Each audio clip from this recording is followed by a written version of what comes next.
रामदास कदम ज्यांना उद्धव ठाकरेंनी कोकणातून उचलून मुंबईत आणून मोठं केलं, त्याच रामदास कदमांनी उद्धव ठाकरेंवरती अतिशय खालच्या पातळीवरती टीका केली। आता रामदास कदमांना त्यांच्याच घरामधून सर्वात मोठा धक्का मिळालाय। विधानसभा निवडणुकीच्या पार्श्वभूमीवरती राजकीय नेत्यांनी जोरदार तयारी सुरू केली आहे। अशातच आता शिवसेना शिंदे गटाचे नेते आणि माजी आमदार रामदास कदम यांना मोठा धक्का बसला आहे, कारण आता त्यांना स्वतःच्याच घरातूनच आव्हान मिळणार आहे। खेड दापोली हा भाग माजी आमदार रामदास कदम यांचा बालेकिल्ला म्हणून ओळखला जातो, पण आता या भागात सक्का चुलत भाऊ रामदास कदम यांच्या समोर उभा टाकणार आहे।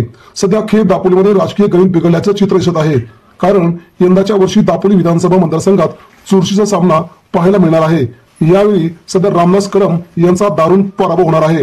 आताच्या घडीला त्यांचा मुलगा योगेश कदम दापोली विधानसभा मतदारसंघातून आमदार आहे। अशातच आता रामदास कदम यांचे पुतणे अनिकेत कदम विधानसभा निवडणुकीत उद्धव ठाकरे यांच्या बाजूने आता विधानसभा लढणार असल्याची चर्चा आहे। सध्या खेडमध्ये शिवसेना उद्धव बाळासाहेब ठाकरे गटाने अनिकेत कदम यांच्या वाढदिवसाचे शुभेच्छा बॅनर लावले आहेत। अनिकेत कदम हे विद्यमान आमदार योगेश कदम यांचे सख्खे चुलत भाऊ आहेत। या दोन्ही भावांचा घरगुती वाद आता राजकारणापर्यंत येऊन पोहोचलाय।